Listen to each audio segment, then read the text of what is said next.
Napansin mo ba? Marami sa atin ang gustong magtagumpay.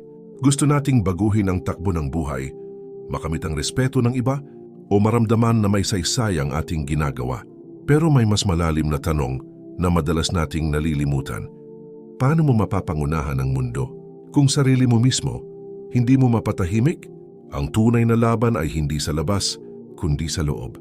Sa isip na puno ng ingay, sa damdaming madaling magalit, mainggit, matakot, at sa ego na laging gustong patunayan sa lahat na ako ang tama. Sa video na ito, tatalakayin natin ang isa sa pinakamahalagang aral ng Stoicism, ang pagmaster ng sarili. At hindi lang ito tungkol sa pagiging kalmado o disiplinado. Ito ay tungkol sa pagkakaroon ng kapangyarihan na hindi mananakaw ng sinuman, ang kapangyarihang kontrolin ang iyong isip, iyong emosyon at iyong direksyon sa buhay. Kaya bago tayo magsimula, gusto kong magpasalamat sa lahat ng patuloy na sumusuporta sa channel na ito. Sa mga laging nanonood, nagko-comment at nagbabahagi ng ating mga video, kayo ang dahilan kung bakit lumalalim pa ang bawat talakayan natin tungkol sa karunungan, disiplina at pananampalataya. At para sa mga baguhan sa channel na ito, welcome sa iyo. Dito, pinag-uugnay natin ang Stoic philosophy at malalim na karunungan upang maunawaan ang tunay na kalayaan. Ang kalayaang makamit kapag nakilala at nakontrol mo ang iyong sarili. Manatili hanggang dulo ng video na ito dahil pag-uusapan natin kung paano mo kayang maging master ng sarili, hindi sa paraan ng pagmamataas, kundi sa paraan ng katahimikan. Malalaman mo kung paano ginagamit ng mga Stoic at ng mga matatalinong tao ang disiplina at pananampalataya para magtagumpay sa loob, bago sa labas, at kung paano mo rin ito maisasabuhay sa araw-araw. Kahit sa mundong puno ng ingay, tukso, pressure, dahil tandaan mo ito, ang taong marunong magpigil, marunong magtiis, at marunong mag-isip bago kumilos, siya ang tunay na makapangyarihan. At gaya ng sabi ni Epictetus, no man is free who is not master of himself. O sa ating wika, walang tunay na kalayaan ng taong hindi pa napagtagumpayan ang sarili niya. Kaya kung handa ka ng tahakin ang landas ng self-mastery, samahan mo ako sa paglalakbay na ito. Isa-isa nating pag-uusapan kung paano mo matututuhang mapayapa ang iyong isip, disiplinahin ang iyong emosyon, at buuin ang karakter na kayang harapin ang anumang unos. Bago tayo magpatuloy, kung bago ka pa lang sa channel na to, inaanyayahan kitang mag-subscribe, mag-like, at i-share sa mga taong alam mong naghahanap din ng kalinawan sa gitna ng kaguluhan ng modernong buhay. Maraming salamat. Simulan na natin ang unang bahagi. The Ancient Stoic View. Paano itinuro ng mga Stoic ang pagmaster ng sarili? Bago pa man natin marinig ang mga modernong konsepto ng self-discipline o emotional intelligence, matagal na itong pinag-aralan ng mga sinaunang Stoic, mga pilosopong naniniwala na ang tunay na tagumpay ay nagsisimula sa loob. Sa kanila, walang saysay ang panalo sa labas kung talo ka sa sarili mong isip. Isa sa mga pinakatanyag sa kanila ay si Marcus Aurelius, isang emperador ng Roma. Isipin mo ito, hari ng pinakamakapangyarihang imperyo, may kakayahang mag-utos ng libu-libong sundalo, ngunit sa gabi, tahimik siyang nagsusulat ng mga paalala para sa sarili. Hindi tungkol sa karangyaan o digmaan, kundi tungkol sa humility, patience, at self-control. Sa kanyang journal, isinulat niya, "You have power over your mind, not outside events. Realize this and you will find strength." Isang napakasimpleng ideya, ngunit sobrang lalim, dahil habang karamihan ay abala sa pagkontrol ng mundo, si Marcus ay nagtuon sa pagkontrol ng sarili. Habang ang iba'y gustong manalo sa labas, siya'y gustong manalo sa loob. Isipin mo ang isang eksena. Isang emperador sa gitna ng digmaan, paligid niya'y sigaw, takot, at kaguluhan. Ngunit sa loob niya, payapa siya. Hindi dahil wala siyang takot, kundi dahil natutunan niyang hindi ito ang magdidikta ng kanyang kilos. Alam niya kung natalo mo ang sarili mong damdamin, wala nang laban na hindi mo kayang panalunan. Ganito rin ang itinuturo ni Epictetus, isang dating alipin na naging guro ng pilosopiya. Ang sabi niya, "No man is free who is not master of himself." Isipin mo iyon, isang taong inalipin, ngunit tinuring ang sarili na malaya. Dahil para sa kanya, kahit kontrolado ng iba ang katawan mo, ikaw pa rin ang may hawak ng iyong isip. Ikaw pa rin ang pipili kung magagalit ka, kung susuko ka o kung mananatiling marangal. At iyon ang tunay na kalayaan, freedom of the soul. Isa pang Stoic si Seneca nagsabi, "He who conquers himself is the mightiest warrior." Hindi ang sundalong may espada. Hindi ang taong kayang tumalo ng marami, kundi ang taong kaya pa ring maging kalmado kahit ininsulto. Ang taong kaya pa ring ngumiti kahit binigo ng iba. Ang taong kaya pa ring magpatawad kahit nasaktan. Kung iisipin mo, ito ang tunay na digmaan. Hindi laban sa labas kundi laban sa loob. Ang kalaban ay hindi ibang tao, kundi sariling galit, takot at pagmamataas. Isipin mo ngayon ang isang Roman general sa gitna ng labanan. Ang paligid niya ay kaguluhan, ngunit sa loob niya, tahimik. Habang ang iba ay nag-aaway para sa kapangyarihan, siya ay nag-aaway para sa kapayapaan ng isip. Dahil bago mo pamunuan ng iba, dapat napamunuan mo muna ang sarili mo. Ang Stoic ay hindi bato na walang emosyon. Nararamdaman niya ang sakit, takot at lungkot. Ngunit hindi siya alipin ng mga ito. Parang dagat, kahit anong bato ang ihagis mo, lilitaw ang alon pero babalik sa katahimikan. Yun ang Stoic calm. Hindi kawalan ng emosyon, kundi kakayahang mamuno sa emosyon. Sa panahon natin ngayon, lahat gustong may control. Control sa negosyo, control sa pera, control sa imahe sa social media. Ngunit kung hindi mo kayang kontrolin ang sarili mong isip, lahat ng kontrol na yan ay ilusyon lamang. Dahil walang saysay ang tagumpay kung hindi mo alam paano maging tahimik sa loob. Walang saysay ang karangyaan kung hindi mo kayang i-handle ang galit o inggit. At walang saysay ang power kung isa kang alipin ng sarili mong damdamin. Ang tunay na self-mastery ay nagsisimula sa maliliit na sandali.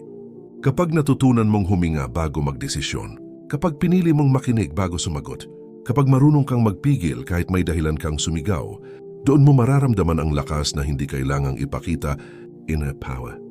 Gaya ng sabi ni Marcus Aurelius, "Waste no more time arguing about what a good man should be. Be one." Hindi kailangang ipaliwanag, gawin mo lang. At ang unang hakbang sa pagiging mabuting tao ay hindi sa pagsasaayos ng mundo, kundi sa pagsasaayos ng sarili. Sa susunod na bahagi ng paglalakbay na ito, lilipat tayo sa ibang pananaw. Hindi na lang sa filosofiya, kundi sa mas malalim na pag-unawa ng espiritu. Pag-uusapan natin kung paanong sa iba't ibang kultura at tradisyon, pare-pareho ang aral na ang pinakamakapangyarihang sandata ng tao ay ang kakayahang kontrolin ang sarili. Lahat ng tao, anuman ang relihiyon, kultura o panahon, may isang laban na hindi nakikita ng iba, ang laban sa loob. Ang tinatawag nating the inner struggle. Ito ang laban sa pagitan ng kung ano ang tama at kung ano ang mali. Sa pagitan ng katahimikan at tukso, sa pagitan ng disiplina at pansamantalang ginhawa. At ito ang laban na hindi mo pwedeng iwasan dahil kahit saan ka magpunta, dala mo ang sarili mo. Maraming tradisyon ang nagturo nito. Ang mga Stoic, tinawag nila itong mastery of the passions. Sa mga silanganing katuruan, ito'y taming the mind. Sa spiritual lens, ito'y the battle with the self. Ngunit sa pinakapuso nito, iisa lang ang aral. Bago mo baguhin ang mundo, kailangan mo munang ayusin ang sarili. Isipin mo ang isang tao na matalino, may koneksyon, may pera, ngunit madali pa ring magalit, mainggit o masaktan. Maraming alam pero walang kapayapaan. Ito ang karaniwang larawan ng modernong tao. Tagumpay sa labas ngunit pagod sa loob.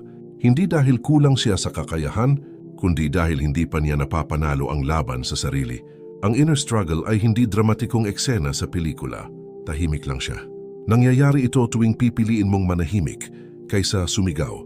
Tuwing pipigilan mong mag-scroll sa social media kahit gusto mo pa. Tuwing marunong kang tumanggi sa tukso kahit alam mong walang makakaalam. Ito ang mga maliliit na desisyon na bumubuo ng tunay na kalayaan.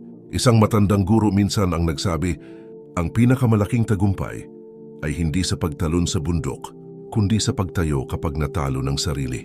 Dahil ang tunay na giting ay hindi palaging nakikita. Minsan ito ay nasa tahimik na pagtitiis, sa pagpipigil ng salita kapag kaya mo namang manakit, sa pagpili ng kabutihan kahit walang nanonood. Kung titingnan natin, pare-pareho ang turo ng mga dakilang isip sa iba't ibang panahon. Sinabi ni Marcus Aurelius, ang galit ay parang apoy. Kung hindi mo ito pipigilan, ikaw ang unang masusunog. Sa kabilang dako may aral din na nagsasabing, Ang pinakamalakas na tao ay ang kayang pigilan ang kanyang sarili sa oras ng galit. Parehong mensahe, ibang wika lang ang gamit. Dahil lahat ng karunungan, kapag sinuyod mo hanggang dulo, ay iisa ang pinanggagalingan, ang panawagan sa katahimikan ng loob. Ang inner struggle ay hindi para ma-perfect ang sarili, kundi para maunawaan mo ito. Dahil hindi mo kailangang maging perpekto para magkaroon ng kapayapaan. Kailangan mo lang maging mulat na tuwing nagagalit ka, may pagpipilian ka. Tuwing naiinggit ka, may kontrol ka. At tuwing natatakot ka, pwede mong piliing maging kalmado. Ito ang sining ng self-mastery, conscious living. Ang kakayahang magpigil hindi dahil natatakot, kundi dahil alam mong may mas mahalagang layunin kaysa emosyon mo ngayon. Kaya nga ang self-mastery ay hindi tungkol sa pagiging cold o walang pakiramdam. Ito ay tungkol sa tamang paggamit ng pakiramdam. Ang galit ay hindi mo kaaway kapag ginamit mo ito para tumindig sa tama. Ang takot ay hindi mo kalaban kapag ginamit mo ito para maging maingat. Ang lungkot ay hindi kahinaan kapag ginamit mo ito para maunawaan ang iba. Lahat ng emosyon ay parang apoy, pwedeng sirain, pwedeng painitin. Ang tanong, sino ang may hawak ng apoy, ikaw o emosyon mo? At dito pumapasok ang pinakamalalim na karunungan. Ang tao na may disiplina sa isip ay hindi nangangailangan ng labis na kapangyarihan. Hindi siya kailangang sumigaw para marinig. Hindi siya kailangang ipakita ang lakas. Dahil dala niya ito. Tahimik, kalma, pero matatag. Ang ganitong uri ng tao kahit sa gitna ng kaguluhan ay parang ilaw sa dilim. Hindi malakas pero hindi rin namamatay. Sa susunod na bahagi ng ating paglalakbay, tatalakayin natin ang modern battle. Bakit sa panahong ito, napakahirap magtaglay ng disiplina at katahimikan? Paano tayo nahuhulog sa ingay, sa comparison, at sa ego na laging gustong manalo? Doon natin unti-unting bubuksan ang katotohanang hindi mo kailangang kontrolin ang mundo, kailangan mo lang matutunang kontrolin ang sarili mo. Sa panahon ngayon, mas madali nang baguhin ang mundo. Isang post, isang click, isang viral video, pero mas mahirap na baguhin ang sarili. Bakit ganon? Bakit habang mas nagiging connected tayo, mas nagiging magulo ang ating isip? Bakit habang mas marami tayong alam, mas nawawala naman tayo sa direksyon? Ito ang modern challenge. Ang panahon kung saan lahat ng bagay ay mabilis, ngunit ang loob ng tao ay laging nagmamadali kahit walang pupuntahan. Isipin mo ito, isang tao na may magarang trabaho, magandang kotse, at libo-libong followers. Sa panlabas siya ang larawan ng tagumpay. Ngunit sa gabi, hindi siya makatulog. Paulit-ulit niyang chine-check ang phone. Baka may mas matagumpay, mas maganda, mas sikat kaysa sa kanya. Ito ang tahimik na labanan ng modernong tao. Hindi na laban sa gutom o digmaan, kundi laban sa comparison, pressure at ingay. Noong panahon ng mga Stoic, ang kalaban ay kahirapan, pagkapagod o kamatayan. Ngayon ang kalaban ay mas mapanlinlang, distraction, envy, ego at fear of missing out. At ang problema, hindi mo sila makikita. Nakaupo sila sa loob ng cellphone mo, sa notification mo, sa mga opinyon ng taong hindi mo naman talaga kilala. Minsan maririnig mo ang sarili mong sinasabi, pag nakuha ko to, magiging masaya na ako. Pero pag nakuha mo na, may bago ka na namang gustong habulin. At nagsisimula ulit ang cycle. Ito ang dahilan kung bakit maraming successful people ang pakiramdam ay empty. Dahil kahit narating mo ang tuktok, kung hindi mo pa rin kayang pamunuan ang sarili mong isip, parang wala ka pa ring naabot. Ang mundo ngayon ay parang marketplace ng emosyon. Lahat nagbebenta ng atensyon, lahat gustong pakinggan, kaya mahirap manatiling tahimik, mahirap tumigil, mahirap mag-reflect. Ang focus na dati ay sandata ng mga Stoic, ngayon ay luxury na, kakaunti na lang ang may kakayahang manatiling tahimik ng 5 minuto nang walang phone, walang tunog, walang distraction. At ito ang dahilan kung bakit napakahalaga ng self-mastery sa modernong panahon. Hindi lang ito tungkol sa disiplina, ito ay tungkol sa kaligtasan ng iyong isip. Isipin mo ang isang eksena, isang lalaki na laging abala, meetings, projects, notifications. Ngunit isang araw, habang nakaupo siya sa sasakyan sa gitna ng traffic, napansin niyang wala siyang maramdaman, walang tuwa, walang kapayapaan. Kahit lahat ng pangarap niya ay hawak na niya.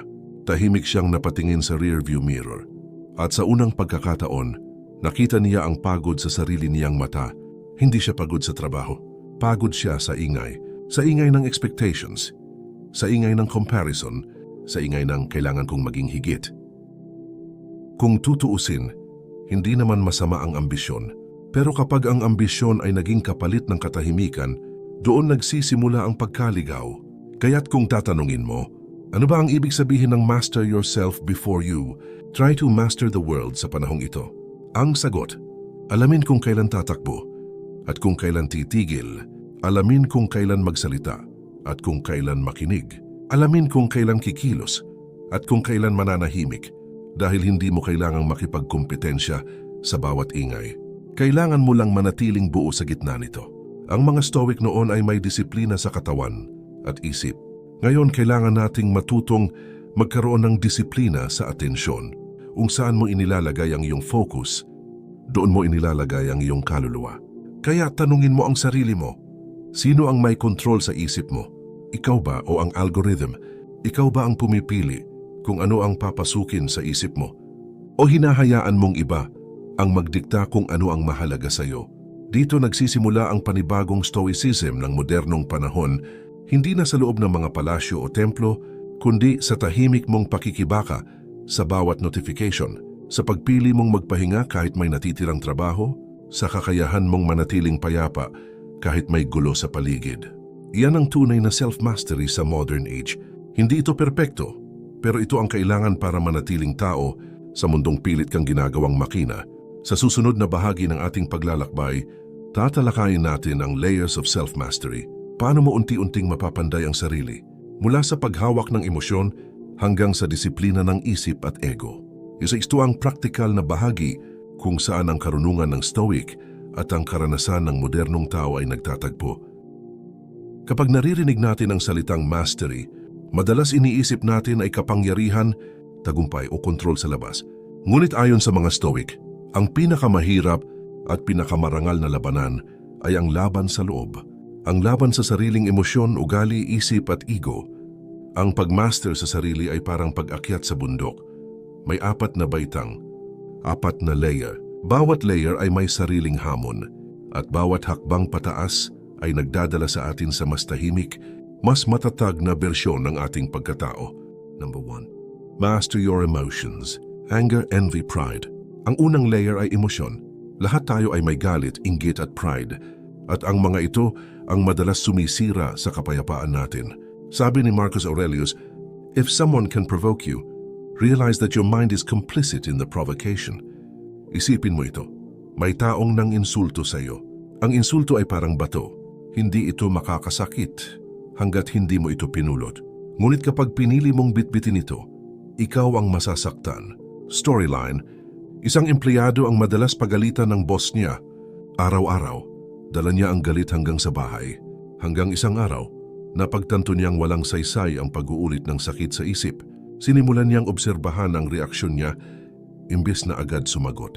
At doon niya natuklasan, ang katahimikan ay hindi kahinaan. Ito ang lakas ng taong marunong magpigil. Reflection, kapag marunong kang mag-control ng emosyon mo, hindi ka na madaling manipulahin ng mundo.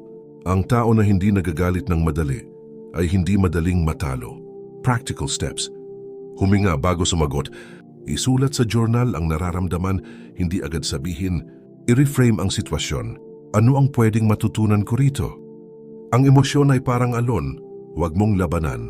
Obserbahan mo lang hanggang lumipas. Doon mo matatagpuan ang unang hakbang ng kapayapaan. Number 2. Master your habits. Discipline in action. Sabi ni Aristotle, we are what we repeatedly do. Excellence then is not an act but a habit. Ang disiplina ay hindi parusa. Ito ay anyo ng pagmamahal sa sarili. Kung gusto mong baguhin ang buhay mo, huwag mong hintayin ang inspirasyon. Bumuo ka ng sistema. Storyline, isang lalaki ang gustong magbago. Nagsimula siya sa pag-aayos ng kama tuwing umaga. Isang simpleng gawain. Pagkalipas ng ilang linggo, mas maayos na rin ang isip niya. Dahil sa bawat maliit na tagumpay, nabubuo ang momentum ng mas malaking pagbabago. Ang mga gawin mo ang nagtatakda ng direksyon ng buhay mo. Kung gusto mong magtagumpay, ayusin mo muna ang mga maliliit na bagay na ginagawa mo araw-araw. Practical steps. Gumawa ng morning routine. Reflection, movement, quiet focus. Magkaroon ng nightly review. Ano ang nagawa mo ng tama, saan ka pwedeng bumuti? Gamitin ang 1% rule. Maliit na progreso araw-araw ay lumalaking tagumpay paglipas ng panahon. Ang disiplina ay hindi pagiging matigas sa sarili, ito ang paggalang sa sarili mong layunin. Habang binubuo mo ang structure ng araw mo, binubuo mo rin ang direksyon ng buhay mo. Number 3. Master your thoughts. Journaling, reflection, silence. Sabi ni Epictetus, it's not what happens to you, but how you react to it that matters. Lahat ng kilos ay nagsisimula sa isang isipin. Kung marumi ang iniisip, marumi ang magiging desisyon.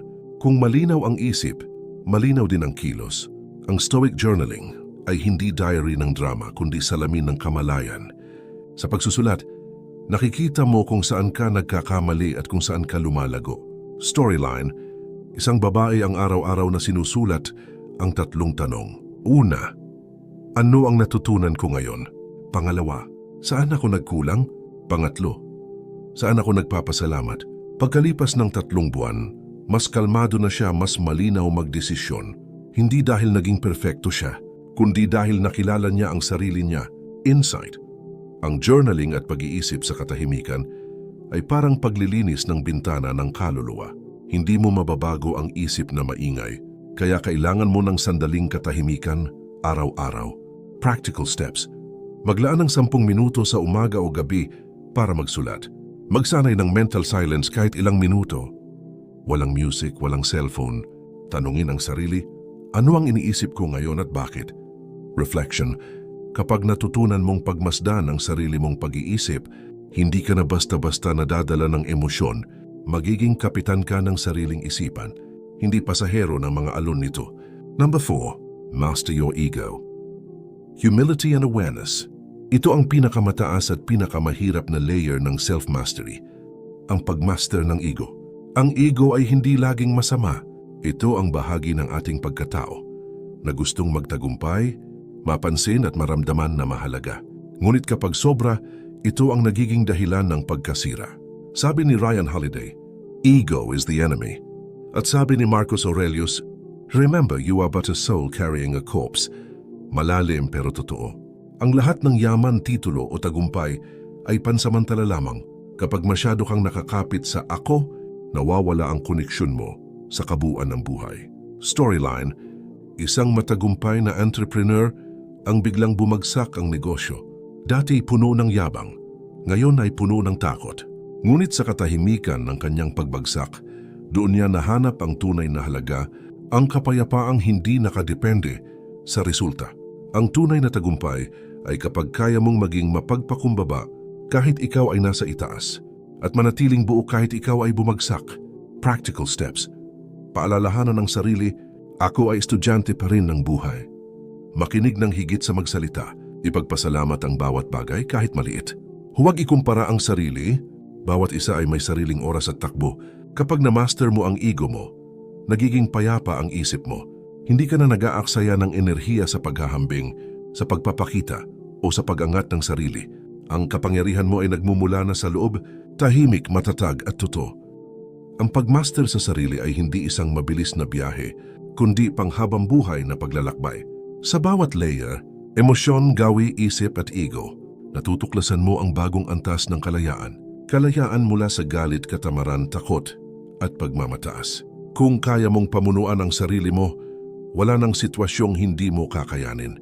Dahil ang taong nakapaghari sa sarili, kahit anong gulo ng mundo, nananatiling kalmado, malinaw at buo. Ngayon alam mo na kung paano ito ilalapat sa buhay mo. Huwag mo lang pakinggan, gawin mo, at kung nagustuhan mo ang nilalaman, i-like, i-share, at mag-subscribe para mas marami pa tayong mapag-aralan. Maraming salamat.